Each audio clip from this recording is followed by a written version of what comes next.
right, everybody, welcome back to another episode of the Fearcast. This is the podcast dedicated to OCD, anxiety spectrum disorders, and getting your life back. I'm your host, Kevin Foss, and I'm a licensed clinician specializing in OCD and anxiety spectrum disorders. And I am your host of this question and answer-based podcast where you, the listener, get to send me, the host, questions about OCD, anxiety spectrum disorders, and treatment of those things.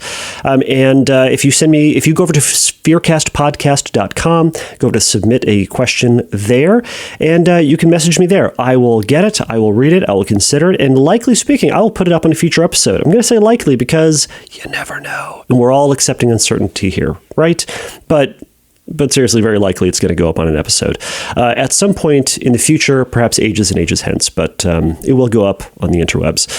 So if you're a returning listener to the Fearcast and you like the show, it would mean a great deal to me if you were to go over to wherever you listen to podcasts, give it a review, give it a rating.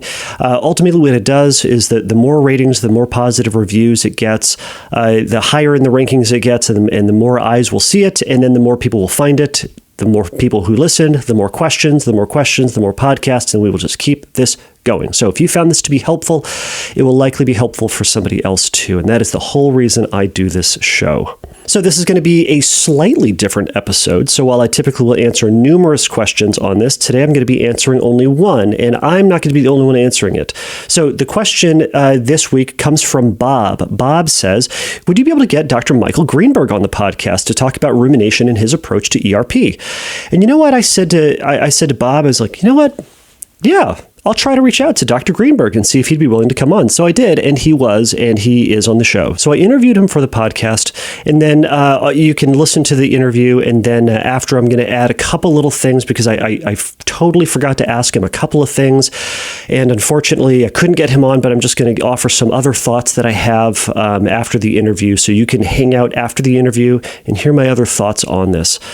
But before that, let me tell you a little bit about Dr. Greenberg. So Dr. Michael Greenberg is a licensed clinical psychologist specializing in treating obsessive-compulsive disorder with the OCD Associates in Beverly Hills, California.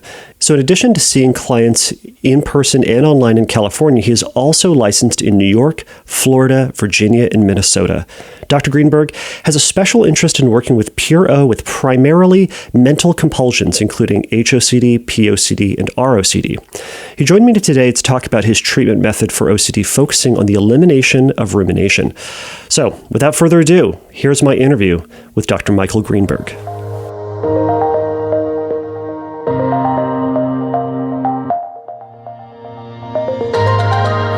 All right, well, Dr. Greenberg, I appreciate you taking your time to spend some time with us here on the podcast just to talk about your approach and your thoughts about rumination and how it works and what we can do about it. Yeah, thanks for having me. Yeah, of course. So I'm really excited to talk about this. I know that there has been some we'll say controversy, but I'm not going to spend a whole lot of time talking about that. What I really just want to talk about is just some ins and outs of the approach about rumination. When I first heard about your approach, it was exciting. There was an element of and this is the word that came to mind for me, and it might sound ridiculous to you, which is totally fine. There's an element of intoxication to it. That's interesting. Why? How so? What do you mean by intoxication? I know it's very silly, and I haven't spent a whole lot of time really delving into why that word, but it's this excitement of we could help people to eliminate OCD in a sense. We could help people to get to that place of not.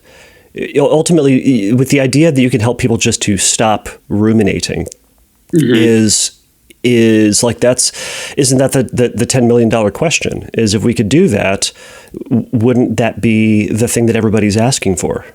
Yeah. Right. So I think it's interesting to use the word intoxicating, because to me, intoxicating makes me think of something that's like mysterious and idealized. Mm-hmm. And I think of my approach as like very straightforward, very simple, very not shrouded in mystery. Yeah. Yeah. Meaning I'm not saying it's like, 1, 2, 3, 5 minutes later, if you know how to not ruminate, the case is over. But there's nothing like heady or like super out there about this approach. It's actually, I think, very streamlined. It narrows things down a lot. Right. Yeah, it seems like there is I've spent some time trying to read all of your articles. I think I missed maybe one or two on your website just to wrap my head fully around this. And I'm going to be honest, I'm probably going to miss things and misunderstand things, but I'm glad I'm speaking to the source on this, because just to clarify some of these approaches. And I will say, I'm going to fanboy just a little bit, because I've tried to use some of these approaches with my sessions since I've been reading about it, I'll certainly say to varying degrees of success, but also to varying degrees of success. Yeah, it works. This is all we do in the practice now. We front load every treatment with response prevention of rumination, and then we only move on to exposure once we have that nailed down. And it's a game changer. Right. You've gotten rid of a huge preponderance of the issue before you even start exposure, and then exposure is much easier and much faster. Right. And I was when I'd first heard about this approach, I bristled at some of it, as did, I'm sure, a gaggle of other people, because it feels topsy-turvy. But ultimately, the more I read about it, the more I realized that it's not, and that your approach and the way that I've been approaching treatment has been there's a lot of similarities. I tell people that if you could do anything, exposure response prevention, do response prevention. And also, I'll take the approach of, it's a controversial approach of feelings are stupid, but we can talk about that. But it's that, and I can expand on it. I don't think feelings are stupid. Are you saying that for yourself or for me? For me. Okay. I think feelings are important, but they're not, I think, the point of intervention. Yes, it's to say they're not the most important thing to think about, or they don't drive the ship. They're information, but it's a colloquial stupid. Right. Mm-hmm. It's like, yeah. Anyways, I can get on board with that. I think that I think feelings are important, but I don't think that trying to change feelings is fruitful. So I think what you want to try to change is the thought process, and that certain feelings will follow. If that makes sense. Yeah. It's not. I don't think trying to change feelings is a good idea. I think validating and understanding feelings is a good idea. Yes. And then our point of intervention is thoughts and behavior. Right. Well, so with all of that said, so with your approach, my understanding is that everything hinges on this idea of rumination. On OCD is ultimately, if we can address the rumination, we address the primary driver of it. So yes, but it doesn't obviate the need for exposure and response prevention. Meaning, if a person is still avoiding or doing other compulsions, we need to address that. So it's not, I think sometimes people think that my approach is if you just stop ruminating, that's the whole treatment, but it's not. It's saying, excuse me. Sorry, that was a reminder. It's not saying that not ruminating is the whole treatment. It's saying that not ruminating is the cornerstone and the starting point for the treatment. Mm-hmm. Then you still need to do the exposures and the response prevention, eliminating avoidance, eliminating other compulsion, right? So it's not saying that it's the totality of the treatment. It's saying it's the foundational piece. Okay. Yeah, I think that's fair to say, and I'd love it in a little bit to also talk about what are some of the examples of how you use ERP and how we can do exposures in a non-compulsive, non-ruminative fashion. Because in some of the writings, it almost sounds like, I think you explicitly said, any thinking that you're doing about the obsession is compulsive rumination. So I think that there is some confusion there. But if you could you give me a summary, or give the listeners a summary of your treatment as rumination? I have that happen all the time. All right, I promise I turned my phone to do not disturb, but I don't know if there's a setting for turn off reminders on your computer. So that's what's happening. But I think I'm done. I think those are all of my reminders that are going to pop up. That's totally fine. And as like treatment for somatic OCD, we're going to just get used to the distraction from time to time. I have more to say on that topic, but okay. We'll go there later. We'll go there later. So to just to reiterate the question, yes. You want some clarification on how this fits into ERP? Yes. Okay. So basically, and I'm going to hopefully literally tonight put up an article on specifically this topic, but when you discard, the premise of this whole idea is that you don't really habituate to anxiety. Anxiety is like a behavior. Anxiety is reflective of rumination, and you don't habituate to a behavior. You don't habituate to making pasta, and you don't habituate to ruminating. So you might habituate to fear, but you're not going to habituate to anxiety. So anxiety will go on until you stop ruminating, and telling somebody to embrace being anxious is telling them to embrace ruminating. Does that make sense? Okay, so based on that premise, and if somebody wants to argue with that premise, they can. That's my premise, right? Which is that anxiety is reflective of rumination. It's therefore a behavior. It's not subject to habituation. And if you make that assumption, which I make, then you discard the whole role of habituation in maintaining OCD and also in ERP.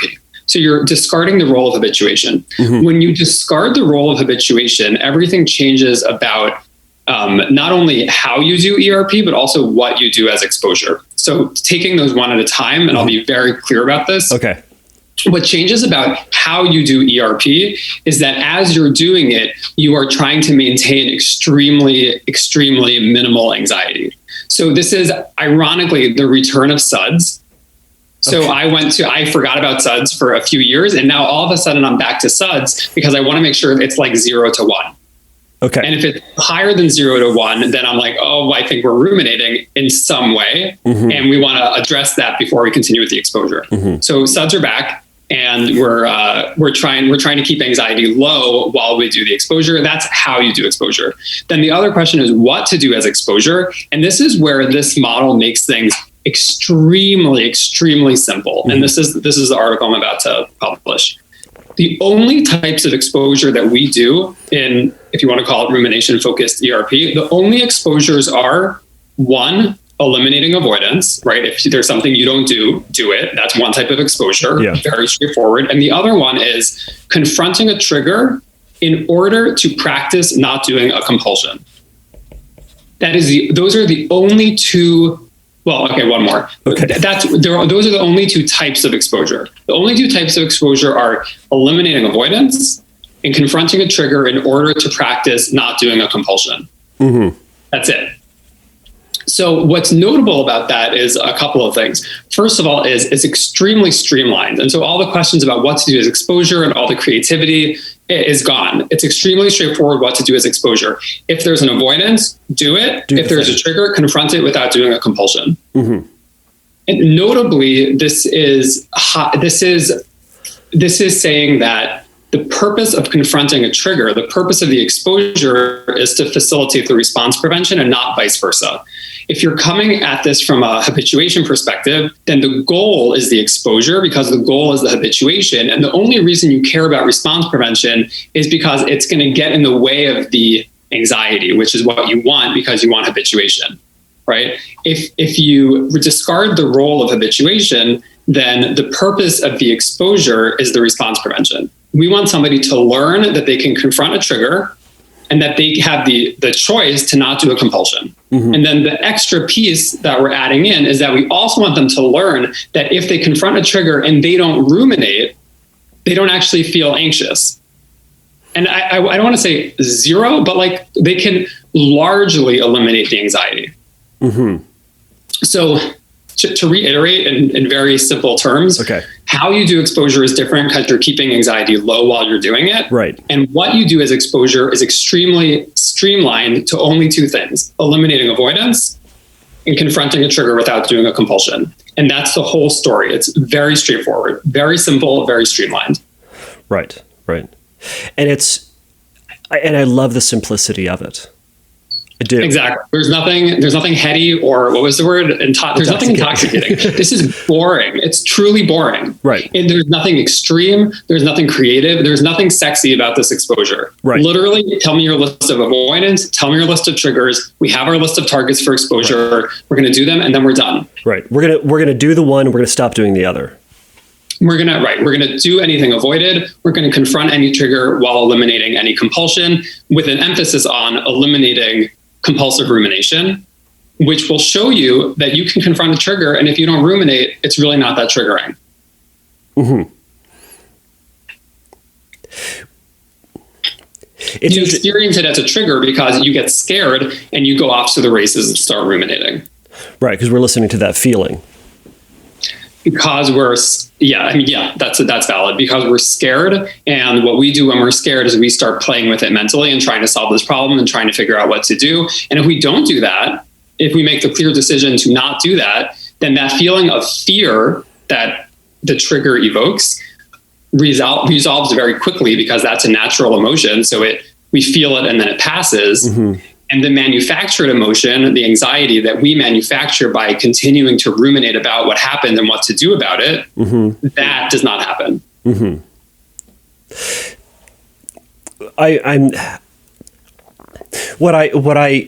One of the reasons I'm really excited about this conversation is the idea that this approach it runs counter to what we've always been discussing in OCD land for so long, in OCD treatment land, and it has been as you said, it turns it on its head. I have a phrenology statue or a phrenology bust in my office for two reasons. One, I think it looks super cool. Nothing says therapy more than phrenology.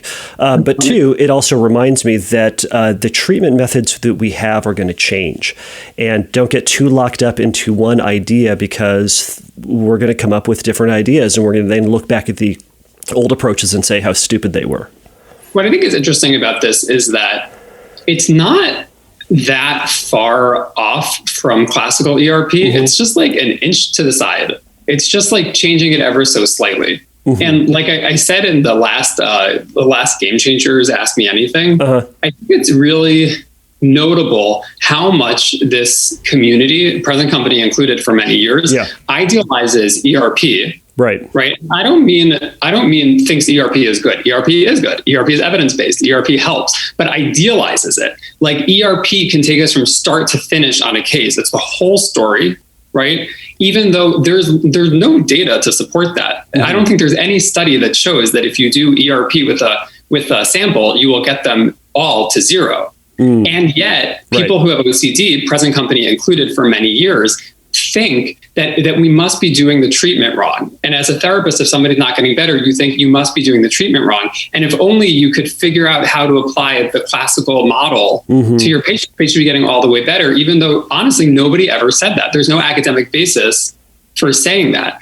And yet people are very prone to idealizing the treatment, blaming themselves as a patient or the therapist, and very resistant to the idea that we can make this treatment better or slightly adjust it. Even though they're like, why would you not? Nobody ever said it was perfect. And why would you not be able to adjust it? Right. And so to that point, one of the things you've talked about is this idea of curing OCD. I think that's the verbiage you might use, or ultimately. I do not use the word curing. Oh, okay. I may have I put that in quotes in my notes, and perhaps I'm wrong. So it'll ultimately get into the place of, is it complete remission? Is that what you would say? I guess tell me a little bit about Yeah. Go ahead. Oops, I think we cut out for a second. Okay, so here's how I would talk about this. I think that the word cure implies that you zap it once and it's gone forever, right?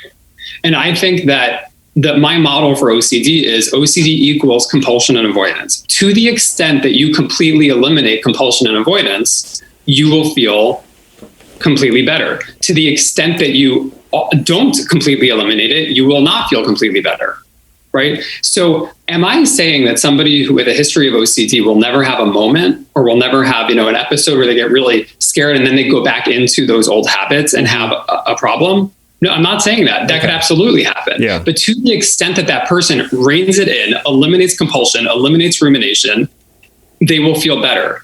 And a person can be infinitely better, because there is infinite progress to be made in eliminating these things. And people can absolutely get to the point where there are huge periods of time when they don't have an issue at all.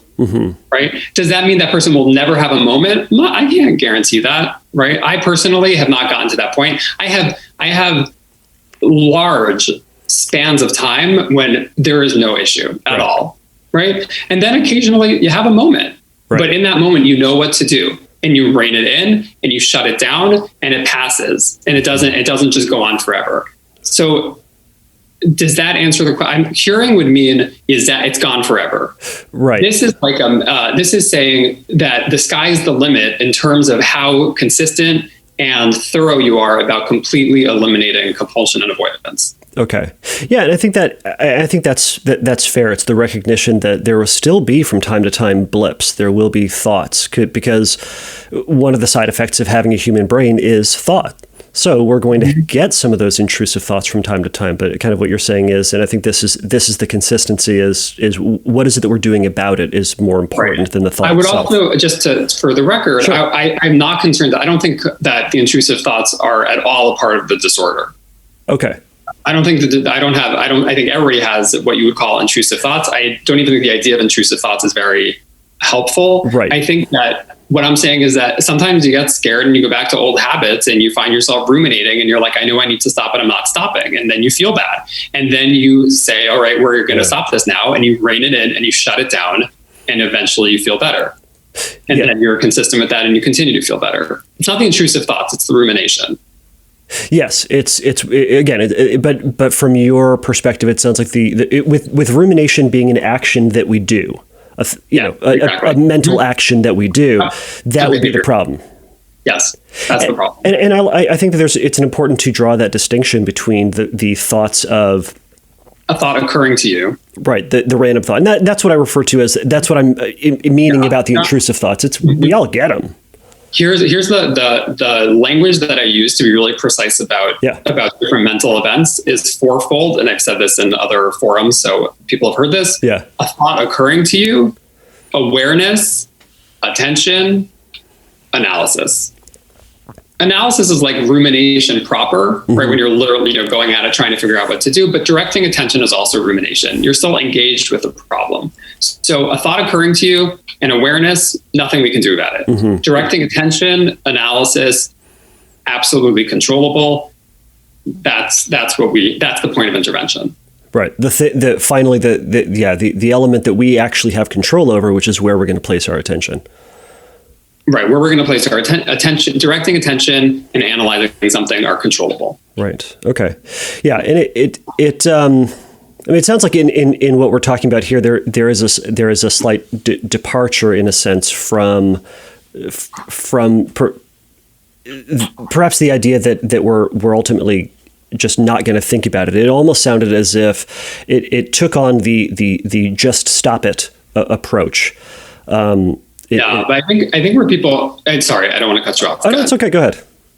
I think just stop it is not help. It's not just stop it. It's not just stop it for two reasons. Okay. First of all, you have to help people with the methodology of how to stop it, right? It's not just stop ruminating. It's stop ruminating. And here are the things that people struggle with when they're trying to stop ruminating, right? Here are the methodology issues. In my practice, we say it's a multiple choice test, right? There are really only 5 things that can happen when a person is trying to stop ruminating. Okay. So it's not just stop it. It's also, I see what you're doing. You're doing this, you're doing this, you're doing this that are getting in the way. Let go of that, let go of that. That's how you stop ruminating. We help you to figure out how to stop and know that you can stop, right? And then also addressing justifications for ruminating, right? Cognitions around ruminating, and also addressing emotional functions of ruminating. What's going on here? Why are you doing this? Where does this come from? But at the end of the day, the goal is to eliminate the compulsion. Right. So saying to someone, you have the ability to stop and you need to stop, does not mean that that's the totality of the treatment. People don't come for 30-second treatment where we say, all right, you're ruminating, please stop and goodbye, right? Right. But that's the goal. But as my colleague Molly Martinez pointed out, that's literally what all of us are doing in all ERP all the time. We're saying, compulsion avoidance, stop. Right. That's always what we're telling people to do. This is just introducing the idea that you can actually do that with rumination also. Yeah. The idea of ruminating justifications, I put it on my Post-it note as a reminder as the high points of that. So again, there's very much a lot that I have enjoyed. So I guess would you mind going over a little bit of some of the ways that you have helped people, ways that you find helpful to getting people to stop ruminating? Because there is that I know we've talked before in one of the first AMAs and kind of about what do we do with those thoughts, right? Because it sounds conflicting to say don't think about it, but then it also sounds conflicting, at least in my head, to then say, well, think about whatever you want. But you don't have to think about whatever you want. So I guess help me understand, or help some of the listeners understand what are some of the ways that you help people to eliminate rumination? Yeah. So basically, let's see if I can do this off the top of my head, but there are basically 5 methodological issues that a person can have when they're trying to stop ruminating. Either they are ruminating about something else, like for example, they're trying to figure out if they're doing it right. They're trying to figure out how long this is going to last. They're trying to figure out something, right? They're trying to figure out if they should be doing this. That would be one issue. Another issue would be directing attention or monitoring, right? They're not ruminating, but they're paying attention to how anxious they feel, or they're paying attention to something. So first one is analysis. Second one is attention of some sort, or monitoring. Next one is having your guard up. Right? You're trying to prevent these thoughts from coming in, which you don't have to do. These thoughts don't come in from the outside. You do them. If you stop doing them, they won't come in. Okay. Right? So having your guard up. Another one is trying to push the thoughts away, trying to not allow the thoughts to occur to you, not allow them to enter awareness. That's thought suppression. That's thought suppression. Right. That is a rarity. I would say that is a very small proportion of the issues that people have, but it's in there. It's one of them. It's not, I think people used to think that was 100% of the picture of pure O. It's not. And then the last one is bad distraction, or mindfulness. And mindfulness as an example of bad distraction. Trying to stop ruminating by actively directing your attention towards something else. Now, that's different from I'm making the decision to stop ruminating and I'm going to then engage with other things. I'm going to distract myself with other things. This is using distraction as a replacement for stopping ruminating. That being the bad version.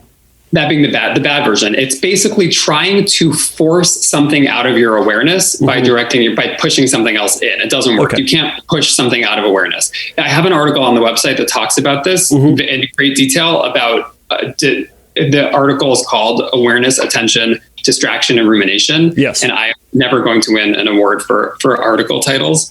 But anyway, it goes into this. There's distraction that's helpful, and there's distraction that's really thought suppression in disguise. So that's number 5. So those are the 5 issues that people can have when trying to stop ruminating. And basically, it's always a multiple choice test. Which of these things is happening? I can guarantee you one of them is, if a person can't stop ruminating. And you just have to call it as it's happening. You call it like you see it. That's happening. You're doing that. We're paying attention. We're ruminating about something else. We're trying to do, distraction as a replacement for not ruminating. That's it. So those are the methodology issues. And then anything to go back to the language of your question. Anything that a person thinks they have to do in order to not ruminate is a wrong answer. You don't need to do anything to stop ruminating. Just like you don't need to do anything to stop, I don't know, making your bed. Right? What do you do instead? That's an irrelevant question. We're talking about how to not do something. So we can have confusion and methodological issues around what it is that you're doing that feels like you're trying to let go, but you're not. Right? We can help you figure out what you're still doing. But the answer is never going to be to do something in order to not ruminate. It's going to be to stop doing something, to stop analyzing, to stop paying attention, to stop trying to push it out of your thoughts, to stop having your guard up, to stop trying to focus on other things, to stop focusing on this. Those 5 things, again, multiple choice test. That's it. It's stop doing those 5 things. Okay. Because then to the previous point then about shifting attention. We certainly don't want to shift attention as I should also say, I know that we can sometimes get bogged down with semantics, and though it's important at times, and I know it's important it sounds like in your approach to be very precise with what we're talking about. So I'm clarifying for also listeners where, we are ultimately on the same page of trying of the ultimate goal. It's kind of the method that we're getting there is whether or not it's the goal of helping someone to eliminate OCD's role in their life to whatever degree that we're using it. And I know that you have a stance on externalizing OCD, but that's for another conversation. But anyways, we're on the same team, just trying to get to the language of how it works, if that's all right. Yes, go ahead. I wanted to add that to the extent that you think about not ruminating as requiring you to do something, you see not ruminating as requiring effort. And if not ruminating requires effort, that means that you're going to have to be making this effort for your whole life. Right. It's a life of doing. I want people to experience not ruminating as not requiring effort. It is letting go. One of the questions that I ask when people are learning how to stop ruminating is, was that easy? And if they say it wasn't easy, then I say, what were you doing? Because I was asking you to do nothing. So what were you doing? What was the effort? What was the work that you were doing? And we need to let go of that. Not ruminating should not feel like running a race because you can't run a race for your whole life. Not ruminating should feel like lying on your couch. It should feel like a lack of effort that you could keep up forever. Now, of course, that doesn't, when you get scared, you might go into it. When you are justifying it, you might go into it, right? So that's a justification issue. But in terms of the experience of not ruminating, when you make the decision to not ruminate, what that feels like, you're getting it right if it's easy. If your version of not ruminating is hard, you're doing it wrong. If your version of not ruminating means that you're like trying to distract yourself with other things, or you are doing mindfulness, or you are, I don't know, whatever it might be, there's something wrong with your methodology and you're not going to be able to keep that up for your whole life because you're not letting go, you're working. So tell me where distraction comes in. Effective, helpful distraction. Okay. Good distraction, bad distraction. Yes. Bad distraction is I'm ruminating. I'm going to try to stop ruminating by paying very close attention to something else, right? I'm ruminating. I'm going to try to read this book. What happens is that I'm reading this book and I'm also ruminating because trying to direct my attention over there is not going to actually stop me from doing all the analysis. And furthermore, it's trying to push it out of awareness. It's like fighting with yourself. It's really thought suppression. It's distraction as trying to push something out of awareness. That's bad distraction, using it as a replacement for the decision to stop ruminating. Good distraction is I have decided to let go of ruminating. I methodologically figured that out. I am not ruminating.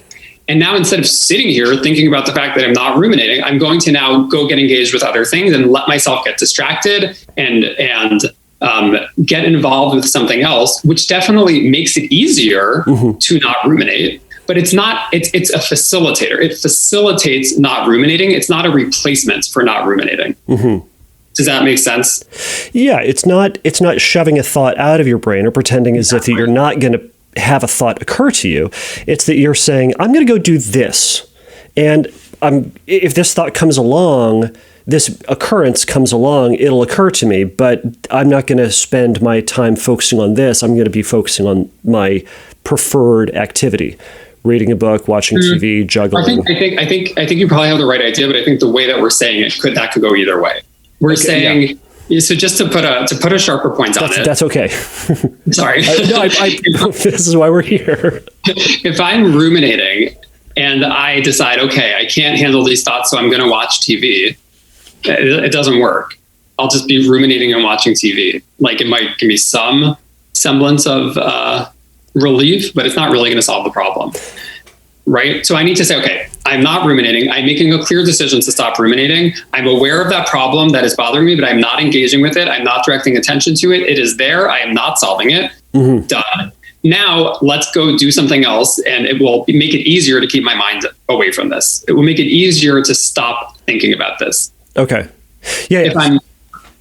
So it sounds like then in there, all of that, all of the redirection, it must be predicated with the decision that I'm doing this not to not think, but I'm not going to think about this quote problem. I'm not going to think about this obsession. Instead, I'm going to go do this other thing. No, I'm not going to think about this, and I'm going to go do this other thing. Yeah, that sounds about right. I also, like, again, to be incredibly pedantic. Let's do it. The word to think about is not wrong, but it's maybe we could be sharper to make things clearer for people who are listening. It's an action word, to think. But well, I think you're right. I mean, I think to think about it is totally accurate. I'm not disagreeing with you. Okay. But we want to draw a distinction between a thought occurring to you, being aware of something, right, and actively thinking about it or analyzing it or directing attention towards it. When you say think about, they're like, well, I'm still thinking about it. Like, it's still there. Right. If I know it's COVID, I'm still thinking about it. Right. I'm not thinking about it in the sense that I'm sitting there trying to solve it. So I like to draw a distinction between awareness which is not controllable, versus attention and analysis. Yeah, and I like the verbiage you used on a previous AMA of recognizing some things as existential problems. And that may not be an exact quote, but kind of this, it's this thing. It's a shared uncomfortable human experiences. Right. Like the idea of having some calamity, dying in a car accident, killing your spouse, going to hell, whatever the obsession is, those are all those existential things that we all don't want, but they're there, and they're still going to be there whether or not we're attending to them exclusively or whether or not we're just, eating our salad for lunch. Yeah. So I want to break out what you're saying into two points that I think are both part of what you're saying. Okay. There are shared uncomfortable human experiences. For example, being ambivalent. A lot of our patients don't like being ambivalent about things. I say they, it's present company as well, right? Okay. Let's say it's an example of ambivalence. Can I tolerate that here's an example. Okay. When I was starting analysis a couple of years ago, I was really gung-ho and very excited to do psychoanalysis. It's something I'd wanted to do my whole whole professional life. And it's a very weird childhood goal. Well, I'm very into that. So what's it called? So I was disowning any ambivalence about it, which my analyst pointed out as they would do. That's an example of disowning ambivalence, but we can also have ambivalence in relationships, or ambivalence about a job, or ambivalence about our children, right?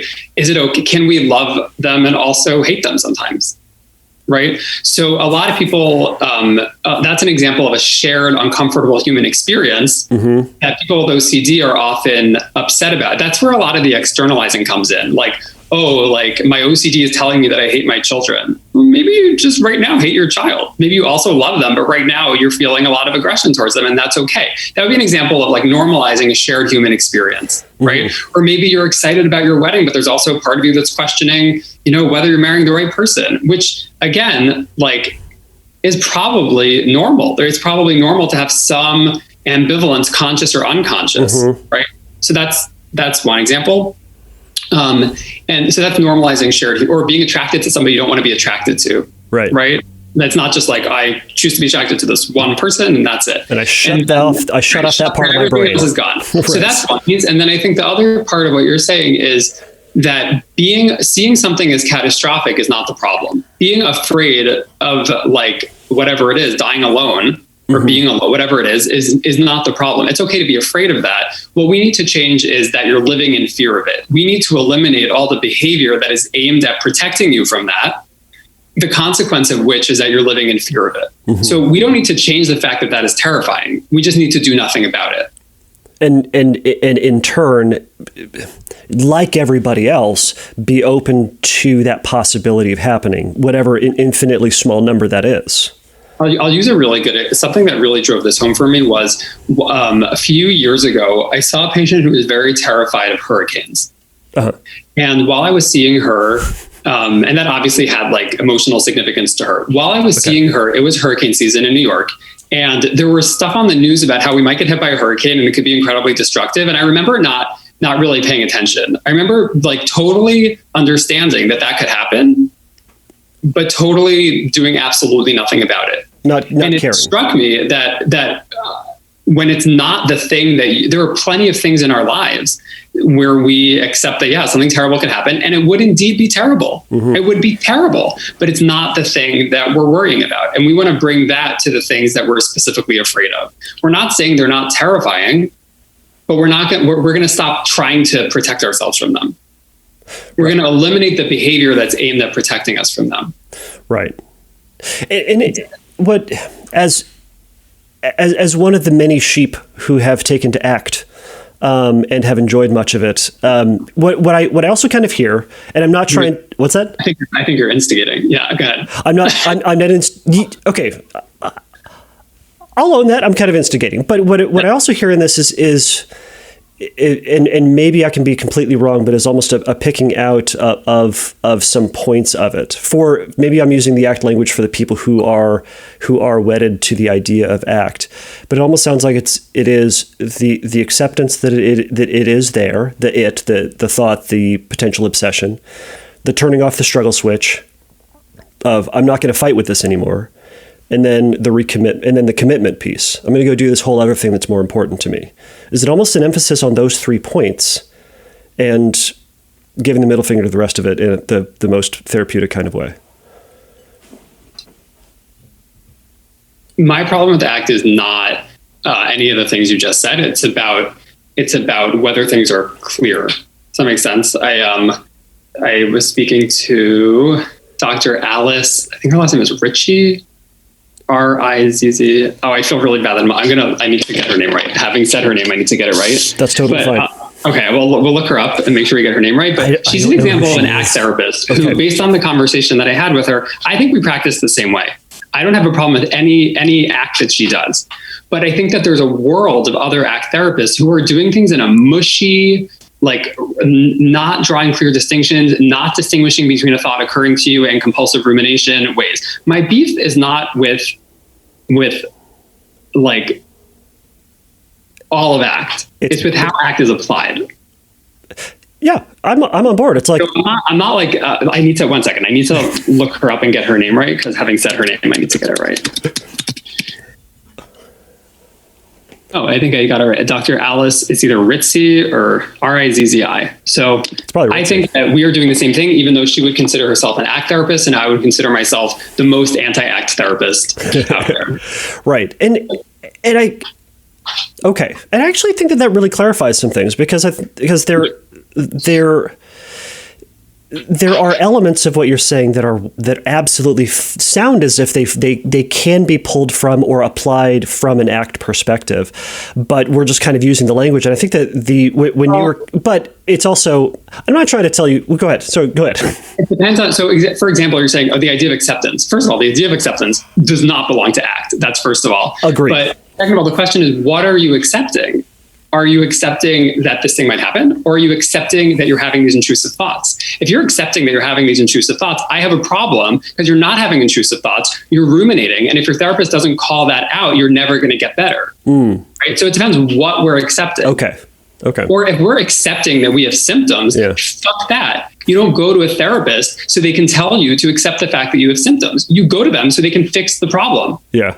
To the extent that ACT is the formalization of non-treatment as treatment, it makes me explode.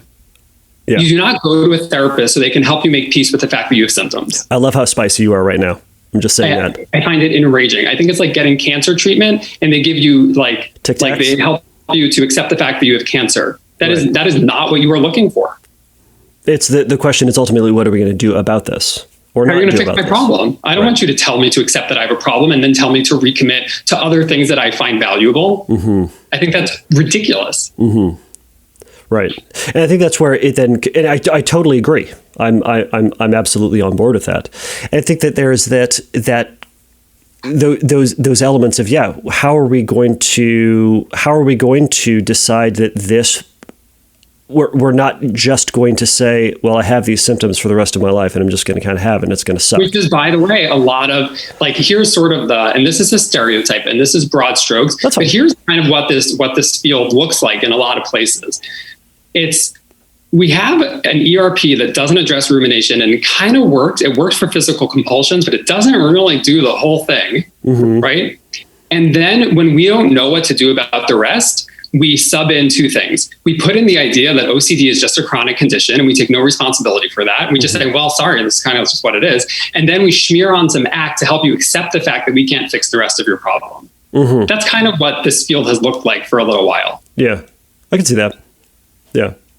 And it's, how do you, for someone who has heard that, for a client who comes to you who has heard that from a previous therapist, what is the, maybe this is such a too broad of a question. What's that? Go for it. What is the remedy for it? What is the remedy for what? I guess how do you help someone, or let's say you meet someone who has accepted that is their reality, that they're going to have to suffer through this. Is there an undoing? Is it just more of then addressing their motivation behind their various justifications for rumination, what they're doing to continue to engage in the thought? Well, I think, it depends on the case. It depends on why they're not all the way better. And again, when I say all the way better, I do not mean this person is never going to have a moment where something gets them and they start ruminating and they feel bad for a little while. I'm not saying all the way better in that way. I'm saying all the way better, like this person is not distressed on a regular basis by this disorder. Maybe they have a blip here and there, but this is not a chronically distressing issue. This is not an issue that they are tolerating or that they're dealing with every day. This is not a significant part of their lives.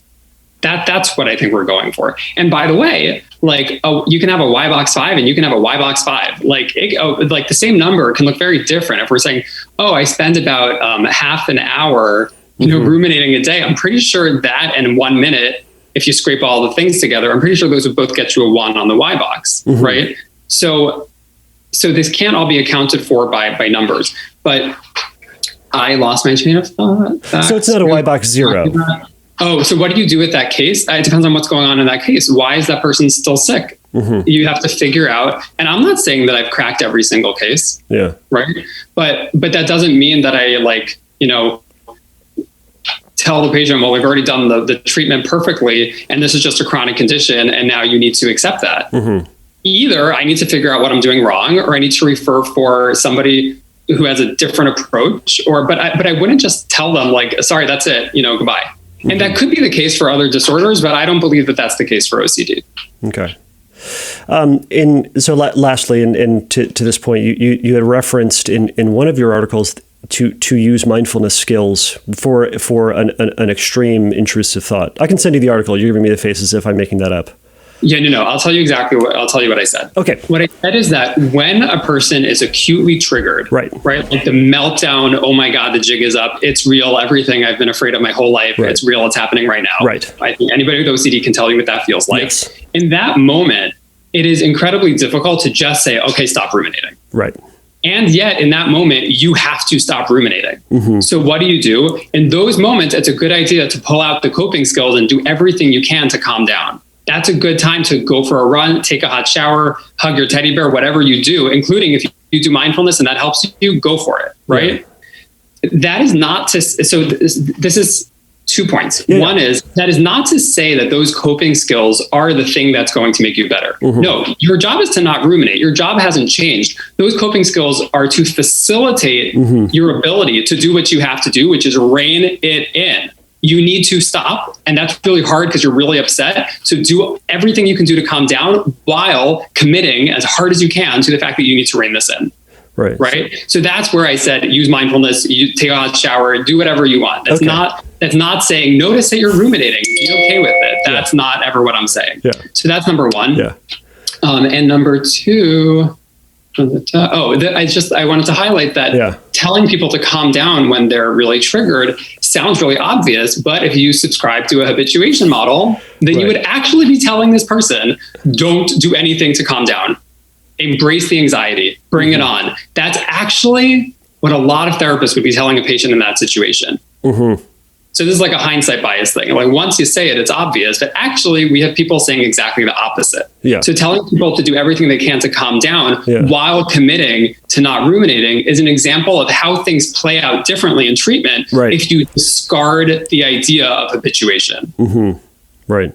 And that's a convicting point, because certainly in my training as well, I think with the vast majority of other ERP therapists, I've said that.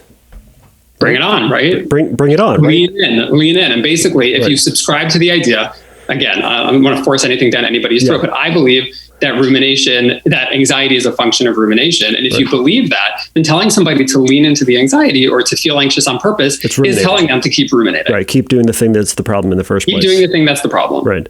And I think that, and I really appreciate you clarifying that kind of mindfulness skills, because it's kind of like saying, all right, in these extreme but bonkers circumstances,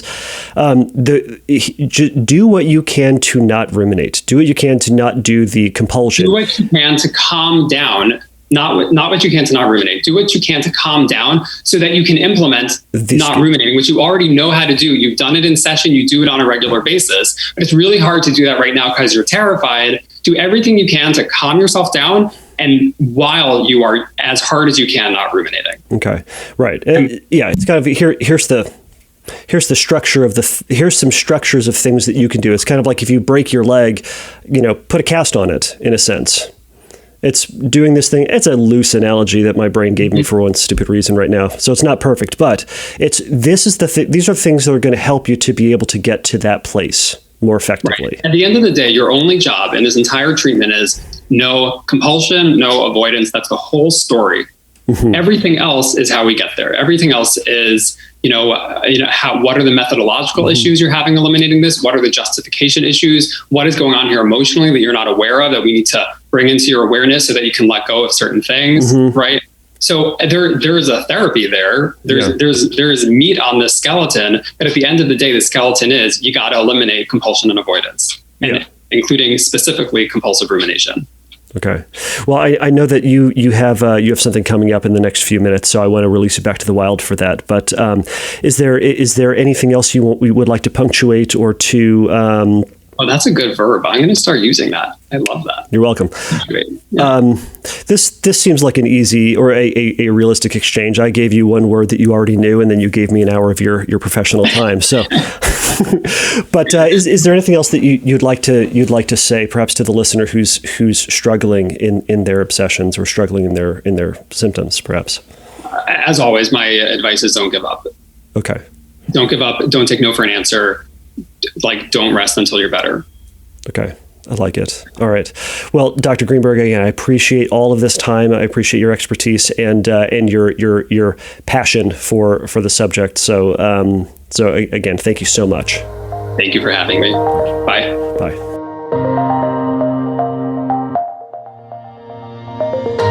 All right, everybody. So before I end this episode, I just want to offer a couple extra ideas that I had and some questions that I wish I had asked him. And I'm going to kind of have to make up some of the answers to it based on what he had said or didn't say. And hopefully, perhaps, maybe in the future, he'd be willing to be on the episode again. But ultimately, as he mentioned, he's continually putting out articles and continuing to flesh out his approach. And it's my understanding he's also working on writing a book so he can go further into detail about some of these approaches. So again, I wish I'd asked him these questions because I think that they are important subjects or important topics to go over for any theory or any idea for treatment. Now, for any listeners to this podcast, you've heard my approach. You know how I typically approach treatment. You know how I talk about it. You know some of the ways that I'll frame things. And I like to think that what I'm doing is kind of within the general tradition of what typical in mainstream treatment is for obsessive compulsive disorder and its related disorders.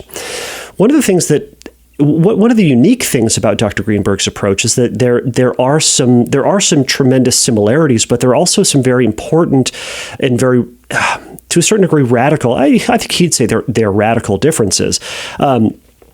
And that's where it's important to highlight the differences between these. I know I said it on the episode, but I think it's worth saying. We're all on the same page in terms of our ultimate goal. Our ultimate goal, Dr. Greenberg's, mine, anybody else in the OCD treatment community, our goal is to help eliminate OCD to whatever degree we can and to help somebody get back to their life. Now, we're also going to be talking in very similar ways. We're going to be approaching it in kind of broad strokes in the same ways. But very often, different therapists are going to emphasize different things at different times in different orders, are going to not do some things, and are going to incorporate other elements that other therapists won't.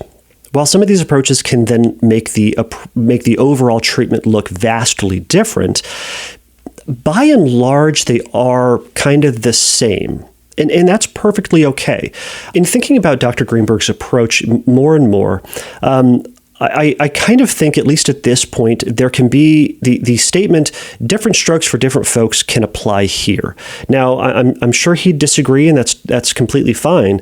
But there isn't necessarily a one-size-fits-all approach to treatment for every single person in existence.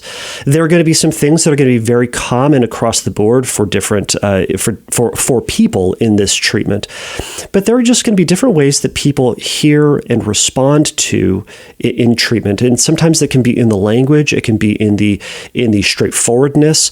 I even find that with people that I treat, sometimes I need to be very direct and be very cut and dry with the approach, and sometimes I need to be very kind of hands-off-ish and to have more of a softer, gentler, slower approach. And people are going to respond differently to different things. I think there are going to be a lot of people who respond to my treatment or the way that I approach it, as opposed to some other therapists out there, and Dr. Greenberg included. Now, the one thing I would love to have asked is if whether or not his treatment method is research-based, is if there is any research done specifically on the techniques that he's using. For all the things that we want to do, or all the things that I try to do in treatment, they are research-based. So they're, as they say, they're evidence-based practices, which means they're tested and researched and considered and looked at the effectiveness of these techniques and tools. So I don't know if his approach is research-based. It would be delightful in the future if it was, to either validate his approaches to find out what's working in it or what's not working in it. So that is something that I wish I could have asked. I didn't, but that will be something to look at in the future. So the other thing that I really wish I had asked him is whether or not he includes a cognitive restructuring piece. Now, cognitive restructuring is going to be in the part of the cognitive component of CBT. So cognitive behavioral therapy, cognitive restructuring, it's going to look at your thoughts. So this is where it gets a little tricky. Within traditional CBT, we're going to be going over some cognitive restructuring, which is basically thinking differently about your thoughts. You've heard me talk about this before if you're a repeat listener. Really, we're just looking at the thoughts that you have and to see, is there another way to consider it? Is the way that you're thinking about it the only possible option? Or are there different ways that are more rational, that are more based in reality, that are more based or grounded outside of fear? Because fear is going to jump in and kind of screw up everything for us, right? So I don't know if he would consider a cognitive restructuring piece. I really like that component, which can certainly become compulsive, and I think Greenberg would absolutely say it likely is compulsive.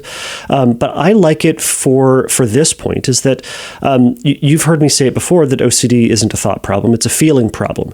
So it's not like somebody can't think correctly or can't think accurately or rationally. It's that anxiety comes in and kind of pulls us in all these different directions and makes us think in irrational ways. But there is still that rational voice in our head.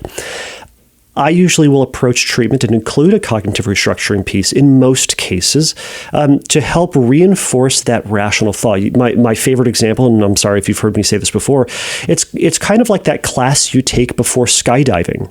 So that class you take before skydiving is going to talk all about the safety of skydiving, the procedures they go through, the equipment they're using, the order in which they're doing it, why they do things in different orders or why they do things the way that they do, in order to produce the safest possible jump for you, right? And then they're going to have you sign a waiver that says you could jump out of a perfectly good airplane and go splat and die. right? So that class is ultimately just there to help give you an understanding that, by and large, this thing that you're about to do is likely safe and is likely to not kill you. But you know what? You could still get killed. Your anxiety is going to, in your case, your anxiety is going to tell you that whatever you're about to do is bad, is dangerous, something you're about to go splat, metaphorically speaking, or literally, depending on the case. So the cognitive restructuring piece, in my mind, helps to provide a firm grounding to then jump into doing exposures, to give yourself that permission to do it. So I don't know if he does that. I don't know if he would consider that just inappropriate. A lot of therapists out there, your therapist might do a cognitive restructuring piece. So it may not be, if you're hearing Dr. Greenberg and you're saying, my therapist just doesn't know what he's doing and this guy knows what he's doing, I would say talk to your therapist about the approach that he or she is using, and just have a conversation about why you're using the tools or why they are using the tools and suggesting the things that they think are working before you just throw the baby out with the bathwater. Additionally, while Dr. Greenberg has a strong stance against ACT, and he added some caveats that certainly you heard about, I still find ACT tools to be helpful, or ACT skills that can be useful, because I don't know how his approach applies to other diagnoses other than OCD. It may just be that this is a highly specialized approach that he's using only for OCD. Now, if it is, fantastic. I still think learning some ACT skills for the general population, for you and me, including those with OCD, can be really, really helpful, because ACT can apply to other diagnoses and other just stressful areas of our life. So learning that we can have a broader range of emotion and just say that those feelings are okay, recognizing that those thoughts that we have aren't who it is that we are, what we have to do, and that we can accept that feeling and those thoughts as just, stuff that's in our life that doesn't then have to guide the ship or guide the ship of your life. And that you and I can decide, and more specifically, is that we have a broader, fuller life when we are doing things that are consistent with our values. Now, I'll maintain, I heard a lot of what he's saying, a lot of what Dr. Greenberg is saying is consistent with ACT, that there's a lot of ACT in his approach. But again, it's not to say that he does ACT, but because there are elements of a lot of different strategies and theories that are sometimes conflicting, but are, it's the same tool and technique. They just call it something different. It's not to say that now it's bad because it's also associated with this other tool and technique, but it's because that technique is helpful. So whether or not we call it something different, sometimes it is ultimately just the same thing. That being said, I am not as we can use the word either exact or persnickety about the words that we use. Obviously, if you've listened to me, I will use all sorts of weird words to describe things in roundabout descriptions that may or may not be helpful, but that's how I do things. Now, the last thing I'll say about this is, and it kind of pertains to that first thing I said, which is the different strokes for different folks. I think sometimes people need the structure of some of these tools to help get them where they want to go. I 100% agree, and hopefully I didn't sound too enthusiastic or not enthusiastic enough or whatever. But I do really think that the response prevention is key to OCD treatment. Again, if you could do anything between exposure or response prevention, do response prevention. But that's easier said than done, right? If you could do that and you didn't need to talk to myself or Dr. Greenberg, our jobs wouldn't exist, right? So sometimes learning tools that help you get there are going to be helpful. Even though sometimes they can lend themselves to compulsions. Sometimes they are just a stepping stone to where we want to go. But for some folks, and again, different strokes for different folks, right? Some folks will need a bit of a crutch or a stepping stone or a approximation of the direction of where we're trying to go, because just going in that direction or getting to whatever the there is might be difficult. To say to someone, well, just stop solving the problem. Stop thinking about it. I mean, that's hard. That's easier said than done, certainly. So if you're having a struggle with that, I would say you're probably not alone in that. I mean, I have trouble with that. So having some tools and techniques that kind of frame that for you might be beneficial. So again, if you are hearing the idea of just stop thinking about it, it's not stop thinking about it, but stop solving the problem, and you're going, I can't really do that. I think you're amongst a good group in that, but to recognize that's an ideal that we're working towards, and sometimes we need some things that are going to help us to get there before we finally get there and can do it. Put it this way, they make floaties for kids when they learn to swim. They're not just throwing all the kids in the water and say, good luck, kid. Sometimes they do that, and sometimes kids successfully swim. And sometimes we need the structure of a floaty to get us there before we take the floaties off. So hopefully that analogy makes sense. But I think ultimately those are my thoughts on my interview with Dr. Greenberg. Again, he was so generous to spare his time. I know he is a bonkers busy individual, and I think he's got a lot of fantastic things. And I think some of his techniques will certainly be permeating the general treatment for other folks. So we'll probably be talking about things like this in the future. And I'm probably going to slide in our end music here at some point. But everybody, if you have further questions about Dr. Greenberg's approach, or if you have further questions about OCD treatment in general, go over to fearcastpodcast.com and you can ask me that question there. Go over to the submit a question link and you can send in your question, and I will read it, and I will likely put it up on a future episode. Also, check me out over at the Instagrams. I guess it's just Instagram. It's what everybody else calls it. Check me out on Instagram. I am Fearcast Podcast. And I put up announcements for episodes. I put up questions for things. I put up some silly things from time to time. But check me out over there. All right, as always, the Fearcast is not a substitute for psychotherapy. If you need help in your treatment or would like to get connected with a therapist, go over to fearcastpodcast.com and you find help link, and you can there'll be some links there or some different resources that may be helpful there.